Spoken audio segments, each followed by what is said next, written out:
ঠাকুর বলেছেন, পরমপিতা তোমার অহংকারের বিষয় হোক।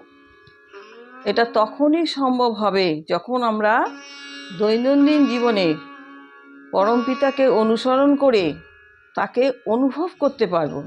তখনই আমাদের এটা সম্ভব হবে। এই কথাটা যদিও একটুখানি কঠিন বলে মনে হচ্ছে,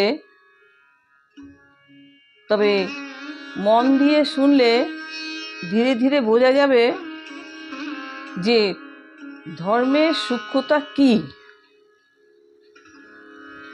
ধর্মের সূক্ষ্মতা হলো আমাদের মন আর বুদ্ধির শুদ্ধতাকরণ, মানে মন আর বুদ্ধি শুদ্ধ করে।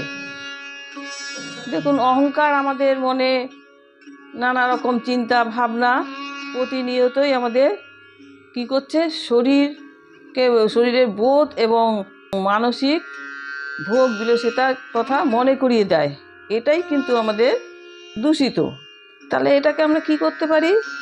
আমরা ধর্মের পথে নিজেরা যদি এগিয়ে যাই বা ধর্মকে জানার চেষ্টা করি বা ধর্মের দিকে যেতে আমরা শুরু করি, তাহলেই কিন্তু আমাদের মন শুদ্ধ হবে বা শুদ্ধ হতে শুরু করবে।